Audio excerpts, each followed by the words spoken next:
본문을 가지고 말씀 앞에 다시 살아나는 교회라는 제목으로 은혜를 잠시 나누겠습니다.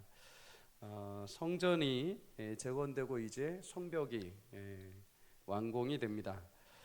성전이 재건되었다는 것은 하나님이 이제 성전 가운데 이스라엘 백성들과 다시 만나 주시겠다, 다시 관계가 회복되는 것을 말씀하죠.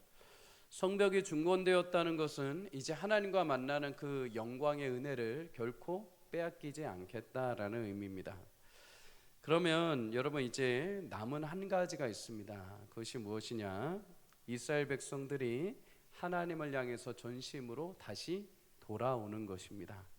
아무리 건물이 세워지고 아무리 화려하게 그 건물이 외장을 장식한다 하더라도 그 건물 안을 채우는 하나님의 백성들이 주님을 사랑하고 주께 돌아오지 않는다면 그것은 무용지물인 것이죠.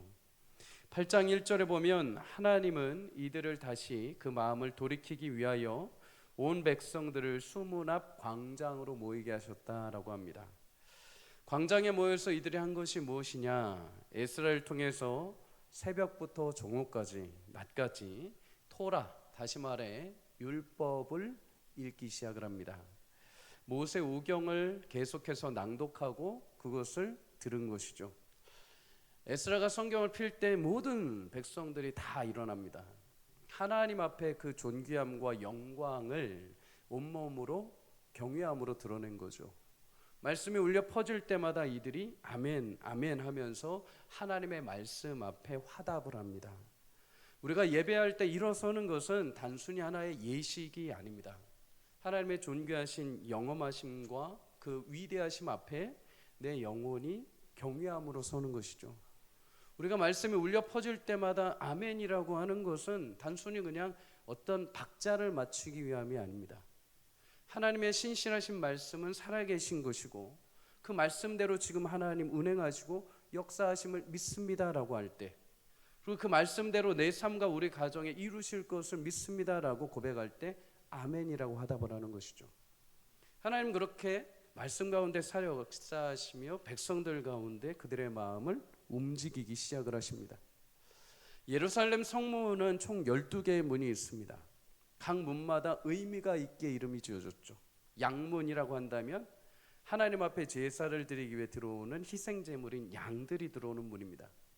분문이라고 하면은 우리나라 말로 적나라하게 표하면 똥문이죠. 성 안에 모든 배설물과 더러운 오물들을 다 내가는 문입니다. 오늘 수문이라고 합니다. 수문.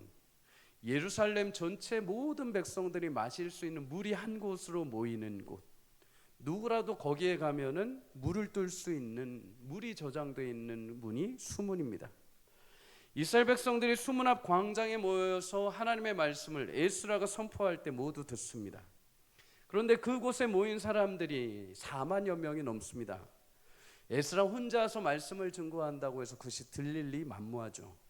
그래서 오늘 4절 5절에 보면 레위인들이 중간중간마다 서 있습니다. 귀환자들은 여러분 70년, 150년 가까이 바벨론에서 생활하던 사람들입니다. 그들은 이제 히브리어 모국어를 잃어버리고 바벨론의 아람어를 이제 익숙한 사람들이죠. 그러면 에스라가 히브리어로 율법을 이야기할 때 이해하지 못하는 사람들이 발생을 합니다. 중간중간에 서 있던 레위인들이 그 말씀을 듣고 아람어로 다시 해석하며 크게 선포를 하며 4만여 명의 사람들이 모두 듣도록 하나님의 말씀을 선포하게 한 거죠.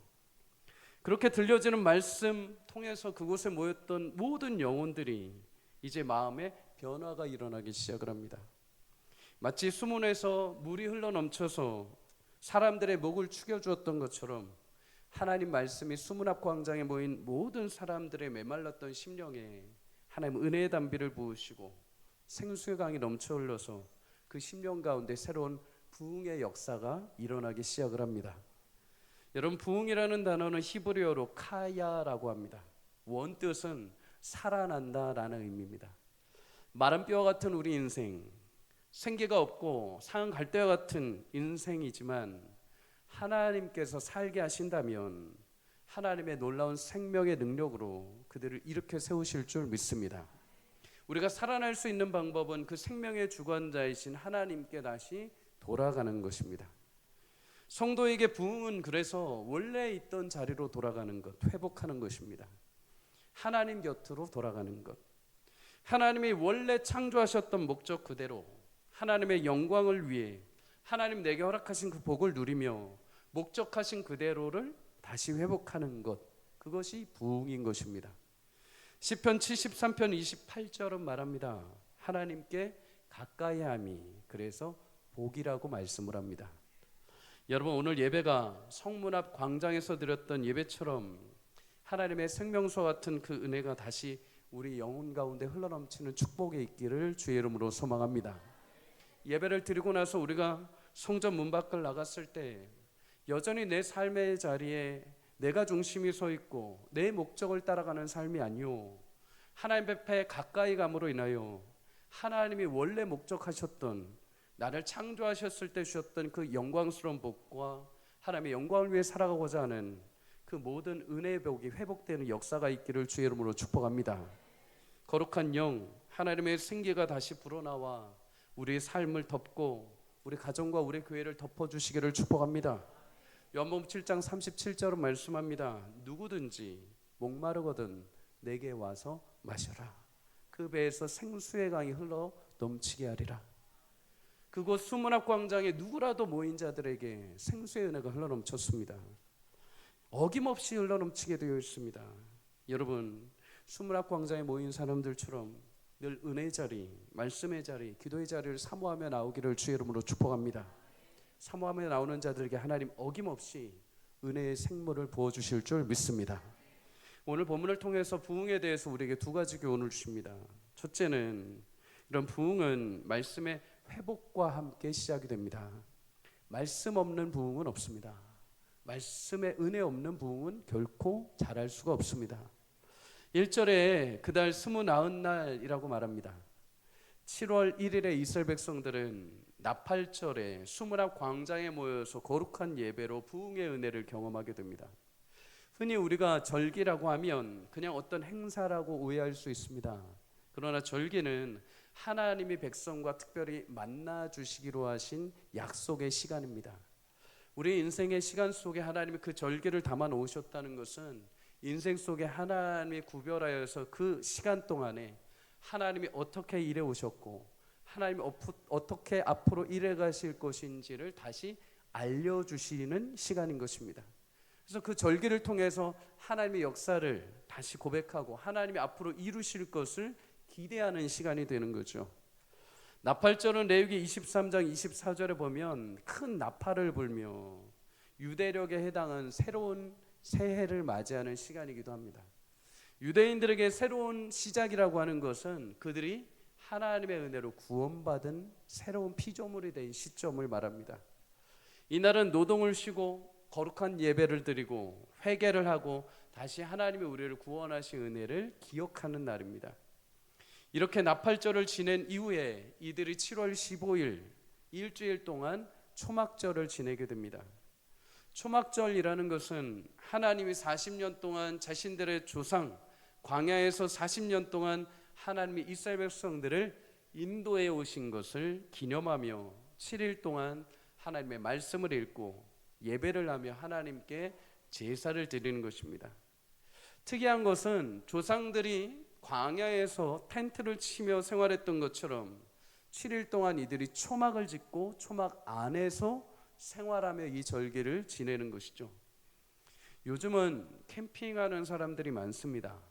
땀 흘리면서 텐트를 치고 하루를 보내고 또 돌아갈 때 열심히 텐트를 걷어서 돌아갑니다.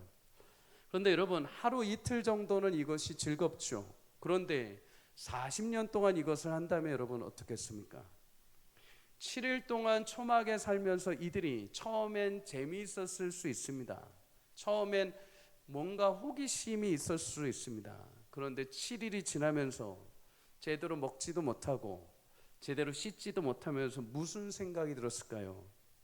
야, 우리는 7일 동안 초막에 사는 것도 이렇게 힘든데 우리 조상들은 어떻게 광야에서 40년 동안 텐트를 치면서 생활을 했을까? 얼마나 불편했을까? 더구나 광야는 뜨거운 태양빛, 낮에는 뜨거운 태양빛과 밤에는 추운 날씨가 있는데 먹을 것도 없을 텐데 어떻게 이렇게 생활을 했을까? 그 시시때때로 에스라가 매일마다 율법을 말씀을 선포를 합니다. 신명기 29장 5절에 40년 동안 광야에서 하나님이 백성들을 인도하셔서 옷이 낡아지지 않고 발에 신이 헤어지지 않게 하셨다. 광야에서 그러면 어떻게 먹고 살았을까?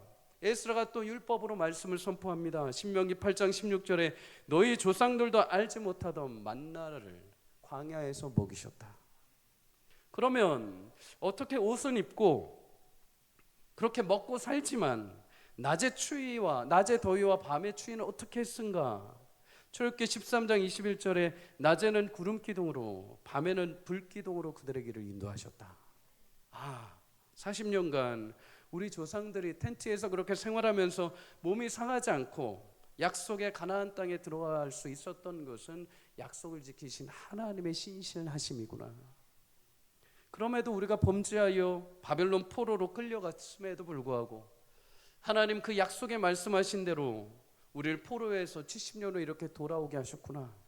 그러면 지금 우리가 성전을 이렇게 짓고 성벽을 재건했지만 여전히 주변에 수많은 대적과 방해들이 있음에도 우리에게 소망이 있는 것은 신실하게 약속을 지키시는 하나님이 이제 다시 우리와 함께 하시고 앞으로 그 약속을 또 지켜가시겠구나. 하나님을 다시 만나기 시작을 한 것입니다. 여러분 초막에서 살면서 7일 동안 그렇게 절기를 지키며 하나님의 그 약속 신실하심을 다시 감동스럽게 경험을 하니까 이들의 마음이 어떤 마음이 있었을까요? 초막절이 7일이 끝나고 마지막 8일째 성회를 마치고 모두 집으로 돌아갑니다. 그런데 그 은혜의 여운이 가시지가 않은 겁니다. 하나님의 말씀을 통해서 만나주신 그 은혜가 너무나 깊이 남아있는 겁니다.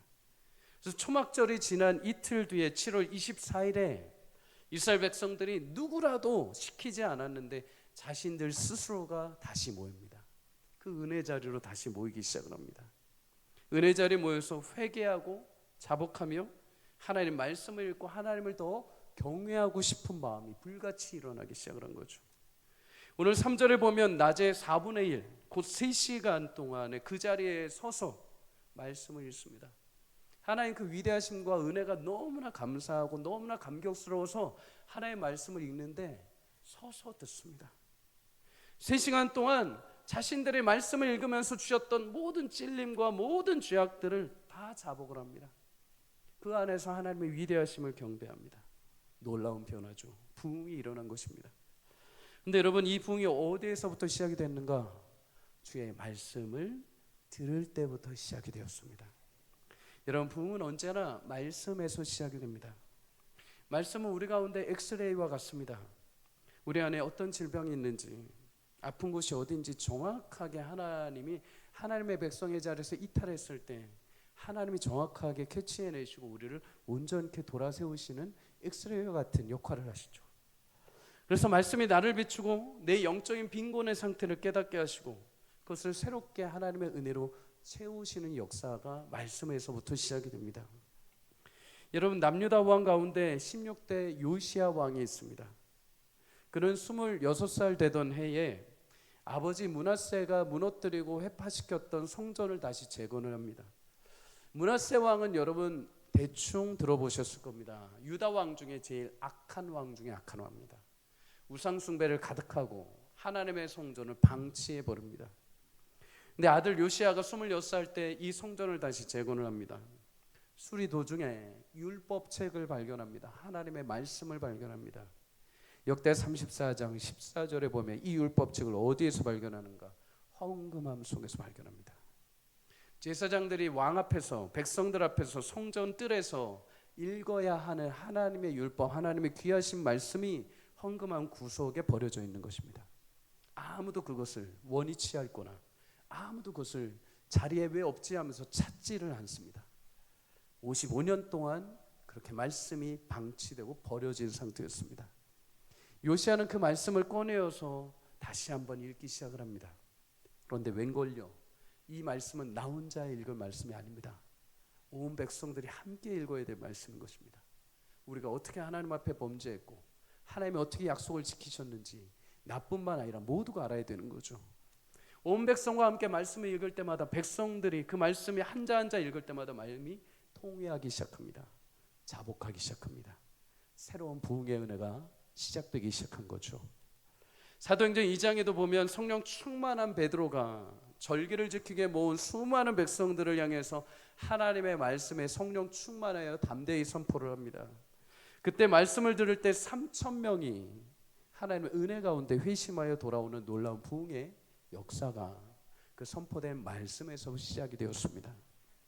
사랑하는 여러분, 시편 19편 7절에서 8절을 우리 함께 읽습니다. 시작. 여호와의 율법은 완전하여 영혼을 소성시키며 여호와의 증거는 확실하여 우둔한 자를 지혜롭게 하며 여호와의 교훈은 정직하여 마음을 기쁘게 하고 여호와의 계명은 순결하여 눈을 밝게 하시는도다. 아멘. 사랑하는 여러분, 주의 말씀은 완전하십니다. 어떤 상황에 처하든 어떤 시대가 되었든 하나님의 말씀은 한결같으시며 그 말씀대로 운행하시고 역사하시는 분이십니다. 심지어 내 영혼이 황폐해지고 무너져 있을 때도 주의 말씀은 나를 살게 하시고 내 영혼을 소송시키시는 분이십니다. 말씀 가운데 역사하시는 성령이 우리의 마음을 열어주시고 지혜를 깨닫게 하시고 마음의 눈을 열어 하나님을 온전히 바라볼 수 있는 은혜를 주실 것입니다. 여러분, 말씀 앞에 잠잠히 하나님의 은혜를 구하며 진심을 다하여 읽어가시기를 주의 이름으로 축복합니다. 사모하는 자들에게 하나님은 그 말씀에 문을 열어주시고 눈을 열어주시고 영혼의 만족함을 주시며 놀라운 그 심령의 부흥의 역사를 주실 줄 믿습니다. 둘째로, 부흥은 하나님 앞에 온전해지는 참된 회개에 이르게 하십니다. 말씀이 우리 가운데 임하시면 내 안에 타락이 실감날 정도로 영혼이 무너져 내리는 것을 우리는 경험하게 됩니다. 죄악에 대한 자각이 일어나는 것이죠. 이것은 내가 남들보다 죄를 더 지었다 안 지었다 이런 개념이 아닙니다. 하나님 앞에 내가 결코 감히 설 수 없는 자로구나 라는 것을 깨닫게 되는 거죠. 하나님의 영광스러운 그 빛 앞에 나란 존재가 감히 그 앞에 설 수 있거나 감히 그 앞에 어떤 말을 할 수 있거나 감히 어떤 것을 자랑할 수 없는 무기력한 죄인인 것을 처절하게 자각하게 되는 것입니다. 1절에 보면 이스라엘 백성들은 각 처소에서 나올 때 굵은 베옷을 입고 나옵니다. 베옷은 과거의 우리 유대식 우리나라의 장례식을 생각하시면 될 것 같습니다. 옛날에 우리 장례식 때 거친 삼베옷을 입었습니다. 그 옷은 굉장히 불편하고 뻣뻣하고 살에 닿으면 따갑습니다.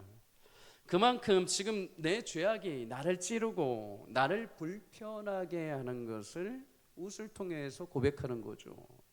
동시에 금식을 했습니다. 먹는 것보다 더 중요한 것, 하나님 앞에 해결해야 될 죄악에 대한 회개가 지금 내 영혼엔 더 급선무라는 것이죠. 자신들의 죄를 또한 자복합니다. 자복한다는 말은 하나님께 드러낸다는 것입니다. 여러분, 자복하는 것도 큰 은혜인 것을 여러분 아십니까? 하나님이 눈을 열어주시고 깨닫게 하시지 못하면 이게 죄인지 분별을 못합니다. 하나님의 영광의 말씀의 빛으로 나를 비춰주실 때 이게 죄이구나, 하나님이 이거 별로 원치 않으시는구나 라는 것을 깨닫고 그것을 하나님께 드러내게 됩니다. 그런데 무시하면 그것 또한 죄인지 모릅니다. 그것 또한 하나님 앞에 범죄한 것인지 알지 못합니다. 영의 눈이 닫혀 있는 거죠. 여러분, 자복하는 것도 우리 가운데 큰 축복인 것을 기억하시기를 주의 이름으로 소망합니다. 하나님 앞에 내 죄를 드러내야 하는 자각이 일어나게 되는 거죠. 마틴 로이드 존스 목사님은 부흥이라는 저서에서 이렇게 얘기를 합니다.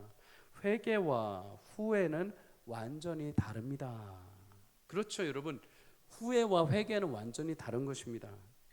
후회는 많은 시간을 들이지 않습니다. 그냥 잠깐 앉아서 내가 그때 그렇게 하지 말았어야 되는데, 그때 그 선택하지 말았어야 되는데, 그것 때문에 이래 하고 거기서 끝나는 것입니다.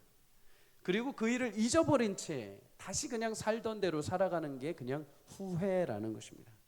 그런데 회개는 훨씬 더 깊습니다. 고린도후서 7장 10절은 이렇게 말합니다.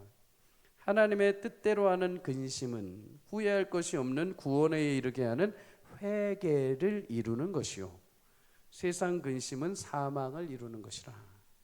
여러분, 구원에 이르게 하는 회개는 하나님의 뜻대로 하는 근심이라고 합니다. 근심.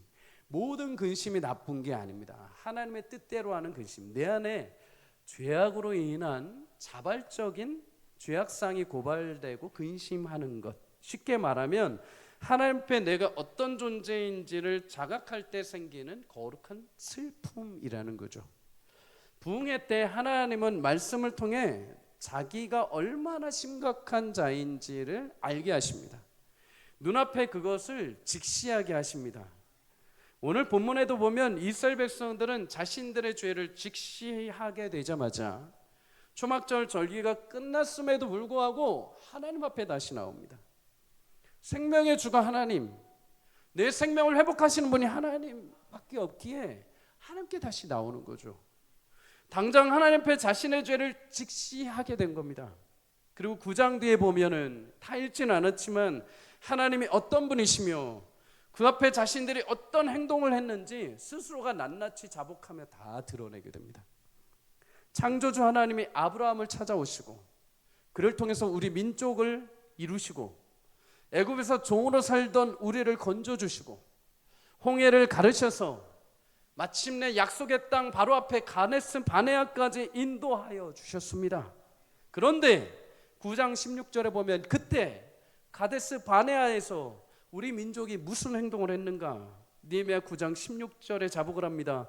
그들과 우리 조상들이 교만하고 목을 곧게 하여 주의 명령을 듣지 아니하였습니다.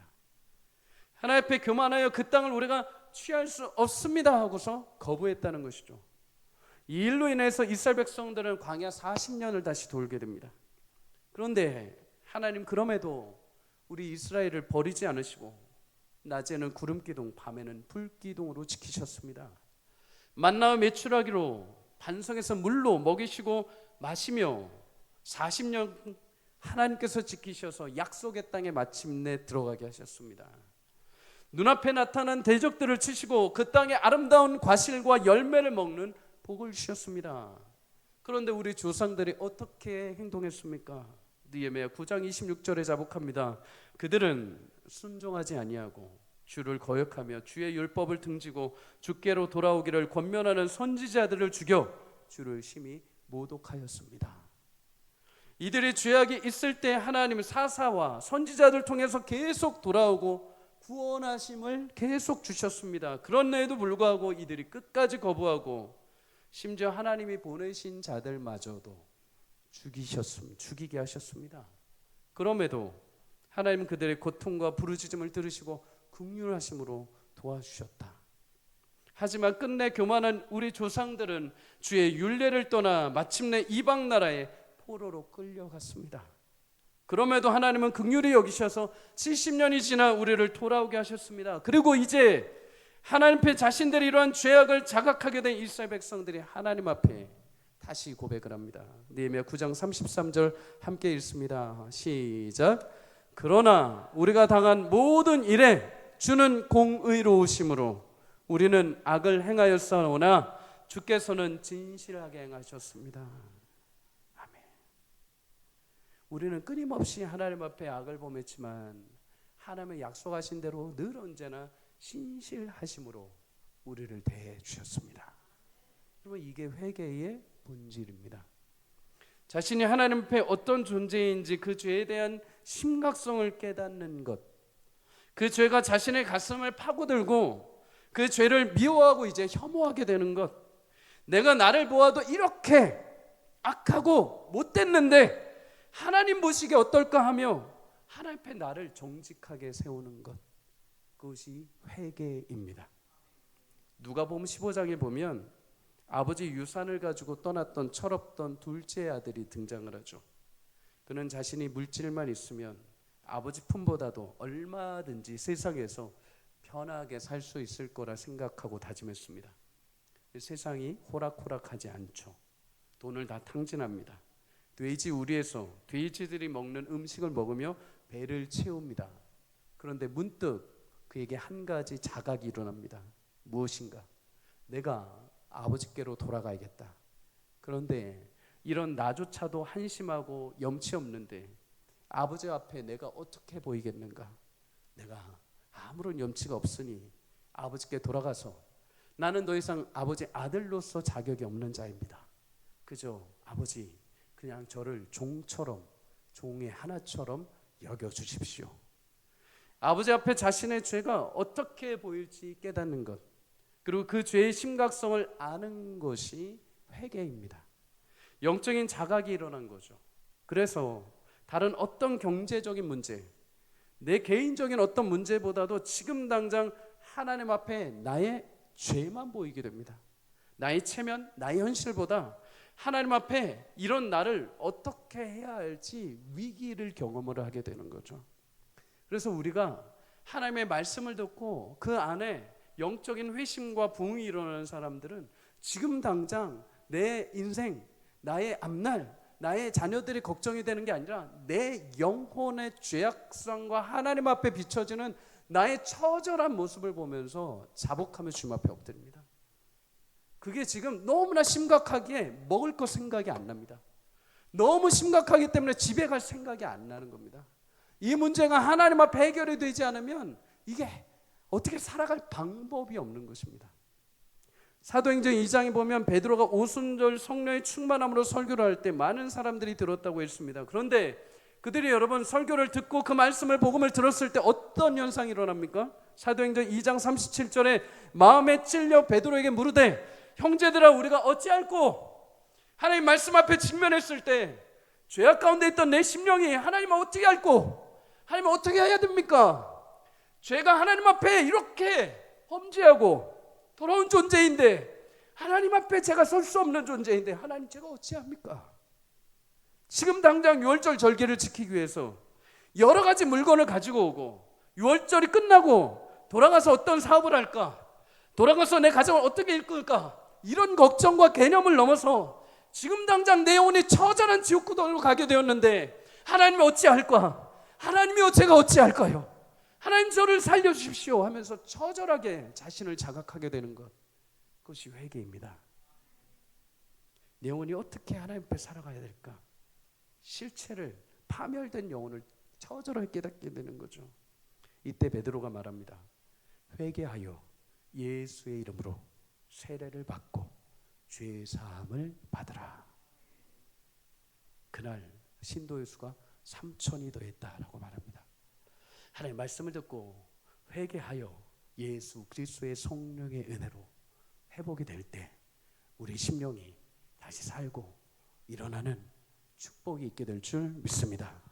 사랑하는 성도님들, 참된 회개는 하나님 앞에 내가 어떤 존재인지 자각하게 만듭니다.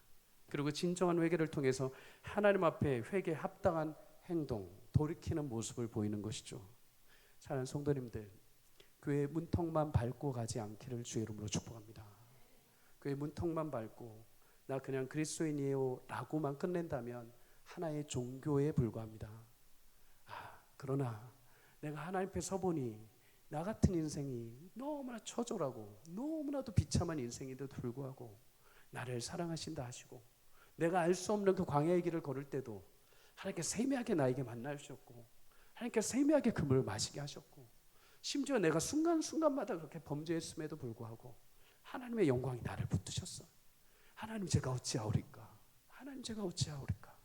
하나님의 그런 극심한 회개의 자리에 섰을 때 하나님이 그 영혼을 살리십니다. 그 영혼을 온전케 하십니다. 이스라엘 백성들이 이 은혜를 경험하자마자 이들의 삶이 변화가 되기 시작을 합니다. 행동으로 돌이키는 모습이 일어나죠. 오늘 본문에 이스라엘 백성들이 금식하고 회개하고 더불어서 한 가지 더한 게 있습니다. 2절에 보면 모든 이방 사람들과 절규하였다라고 말합니다. 성경은 배타적인 민족주의를 말하지 않습니다. 하나님의 거룩한 씨로 심겨진 이스라엘 백성들이 포로에서 귀환했음에도 불구하고 여전히 이방 민족들과 결혼하고 그들의 자식을 낳고 그들의 우상 숭배하는 위험 가운데 놓여 있었습니다. 하지만 말씀 앞에 자신들이 어떤 존재인지 그 죄악에 대한 심각성을 깨닫고 나서 자신들과 하나님과 가로막았던 그 모든 장애물을 거두기 시작을 합니다. 지금 당장 그것이 해롭지 않아 보여도 하나님 앞에 옳지 않다면 그것을 과감히 제거하고 내 기뻐하시는 하나님의 뜻 앞에 서기로 결정한 거죠. 오늘 9장 마지막에 보면 이스라엘 백성들은 하나님 앞에 자복하고 회개하며 이방 사람들과 절교를 합니다. 끊어냅니다. 느헤미야 9장 38절을 함께 읽습니다. 시작. 우리가 이 모든 일로 말미암아 이제 견고한 언약을 세워 기록하고 우리의 방백들과 레위 사람들과 제사장들이 다 임봉하나이다 하였느니라. 아멘. 모든 것을 다 끊어냅니다. 그리고 이제 새로운 작업을 합니다. 무엇인가? 하나님 말씀 앞에 하나님을 붙들고 살아가기로 모든 이들이 다짐하고 기록을 하고 거기에 임봉을 찍습니다. 우린 여기서 돌아서지 않겠다. 이제 하나님의 그 은혜 앞에 돌아서지 않겠다. 다른 어떤 것으로 하나님을 팔지 않고 끝까지 하나님을 붙들겠다. 사랑하는 여러분, 우리 매 예배마다 주일날 오셔서 하나님 말씀 앞에 견고하게 세워지고 새롭게 다시 임봉하는 시간들이 되시기를 주의 이름으로 축복합니다. 세상이 얼마나 우리를 무너뜨리고 얼마나 가슴 아픈 일들이 많습니까? 쓰러지고 깨어지고 자각하는 그 일들이 일어날지라도 다시 주님 앞에 나와 그렇지, 하나님 앞에 우리는 어쩔 수 없는 죄인이라 하더라도 하나님 그럼에도 내 영혼을 살리시고 내 영혼의 심령을 온전케 하시는 하나님 앞에 다시 마음을 드리고 다시 그 뜻을 드리고 내가 하나님 앞에 한 주를 다시 거룩한 믿음의 백성으로 살겠습니다. 그런 믿음의 인봉이 다시 일어나는 예배 시간이 되시기를 주의 이름으로 축복합니다. 출애굽기 32장에 보면 모세가 40일간 산에서 내려오지 않자 이스라엘 백성들이 금송아지를 만듭니다. 그리고 그것이 자신들을 인도하여 낸, 애굽에서 인도하여 낸 하나님이라고 말하며 그것 앞에서 막 춤추고 예배하기 시작을 합니다. 하나님이 여기에 진노하시죠. 그 모든 주동자들과 참여자들을 모두 징계를 하십니다. 그런데 하나님이 여기서 멈추지 않으십니다. 출애굽기 33장에 보면 하나님이 모세에게, 백성들에게 말씀하십니다. 너희는 약속의 땅으로 가라. 대신에 나 여호와는 안 갈 것이다. 대신에 나 대신 나의 사자들을 보내서 너희와 함께 갈 것이다. 하나님이 자신은 안 가시고 이제 하나님의 천사들과 동행케 하셔서 보내신다는 겁니다. 한마디로 이제 내가 너희와 광화 여정을 할 때 혹시라도 또 이런 일들 때문에 너희에게 진노할 것 같다. 너희를 심판할 것 같다. 그러니 나는 안 갈 거다. 대신에 내가 천사들을 보내서 똑같이 먹이고 똑같이 마시게 할 테니까 니네 가라. 내가 그 땅에 들여보내줄 테니까 그냥 가라. 나 없이도 가라. 이렇게 말씀을 하신 겁니다. 여러분, 하나님이 만약에 여러분에게 나 이제 너한테 관여하지 않고 너한테 먹을 거, 너한테 마실 거 다 줄게. 천사들 통해서 할 거니까 네 하고 싶은 대로 다 가라. 괜찮아. 내가 그 뜻 다 이루어줄게. 라고 한다면 여러분 마음에 어떤 마음이 드십니까? 아싸, 하나님 이제 안 보신다. 아싸, 이런 생각이 혹시 드십니까? 그래도 하나님보다 천사가 좀 덜 부담스럽지 않겠습니까? 그런데 여러분, 자신들의 죄를 자각한 이스라엘 백성들이 하나님의 이 말씀을 듣자마자 어떻게 하는지 아십니까? 슬퍼하며 자신들이 금송아지를 만든 원흉이 되었던 모든 장신구를 몸에서 떼어버렸다고 합니다. 다시 이것이 혹시라도 우리 가운데 또다시 우상을 만들까 걱정하여 그걸 다 떼버렸다는 겁니다. 또 하나, 하나님 앞에 우리 다시는 그러지 않겠다라는 다짐에서 떼버린 것입니다. 그리고 모세가 하나님 앞에 이스라엘 백성들을 대표해서 이렇게 말을 합니다. 출애굽기 33장 15절에서 16절 함께 읽습니다. 시작. 모세가 여호와께 아뢰되 주께서 친히 가지 아니하시려거든 우리를 이곳에서 올려보내지 마옵소서. 나와 주의 백성이 주의 목전에 은총 입은 줄을 무엇으로 알리이까? 주께서 우리와 함께 행하심으로 나와 주의 백성을 천하 만민 중에 구별하심이 아닙니까? 무슨 말입니까? 하나님 아닙니다. 주께서 가지 않으시면 우리도 가지 않겠습니다. 하지만 하나님이 가시면 저희도 따라가겠습니다. 주님 말씀하신다면 이제 저희가 순종하겠습니다. 주님 가라 하신다면 우리 그 땅 차지하겠습니다. 여러분, 이스라엘 백성들이 그 심한 죄악과 회개를 통해서 영적인 눈이 열렸습니다. 하나님 함께 하시지 않으면 다른 어떤 것도 저희에게 보게 합니다. 하나님 함께 하시지 않으면 저 가나안의 적과 꿀이 무슨 소용이 있습니까? 하나님 함께 하시지 않으면 저 땅이 무슨 의미가 있습니까? 하나님 함께 하시지 않으면 광야의 만나가 무슨 의미가 있습니까? 하나님, 그러나 하나님, 광야의 만나가 없더라도 적과 꿀이 흐르는 땅에 들어가지 못하시라도 하나님이 저와 함께 하시면 그것이 복인 줄 믿습니다. 하나님 함께 하시면 제가 가겠습니다. 사랑하는 여러분, 이것이 부흥인 줄 믿습니다. 하나님이 우리 가운데 함께 하시는 줄 믿습니다. 하나님은 우리 가운데 함께 하시는 줄 믿습니다. 여러분, 그 영광스러운 임재와 은혜는 그냥 단순히 내가 하나님 믿었어 하고 끝낸 것이 아닙니다. 그 영광스러운 하나님 앞에 섰는데 하나님, 저 같은 인간이 어떻게 설 수 있을까요? 하나님, 저 같은 인간이 죄악된 이 극심한 파멸한 인간이 어떻게 설 수 있을까? 라고 했을 때 하나님, 괜찮다, 괜찮다. 왜요? 내 아들 독생자 예수를 너를 위해 대신 갚았다. 예수 그리스도의 십자가의 보혈의 능력으로 너 내 자녀 삼았고, 너 어떤 실패에 있든지 간에 네가 돌이키기만 하면, 내게 다시 오면 내가 처음에 너를 지었을 때 영광스러운 목적대로 너를 지어갈 것이다. 사랑하는 여러분, 그 부흥의 역사와 은혜가 오늘 예수 그리스도의 부활의 십자가의 은혜로 다시 우리 가운데 회복되는 은혜가 있기를 주의 이름으로 축복합니다. 하나님의 약속은 신실을 하십니다. 하나님은 다시 생명수와 같은 그 은혜의 생수의 강을 예수 믿는 모든 자들 심령 가운데 폭발적으로 흘러넘치게 하실 줄 믿습니다. 그 주님을 바라보며 한 주 동안에 하나님, 제가 이 상황에, 이 처한 상황에 하나님의 은혜를 바라봅니다. 하나님의 약속을 바라봅니다. 주님만 계시면 됩니다. 그럴 때 여러분 안에 생수의 강의 은혜가 흘러넘쳐서 다시 삶의 여정에 부흥의 놀라운 역사를 경험하는 축복이 있기를 주의 이름으로 간절히 소망합니다.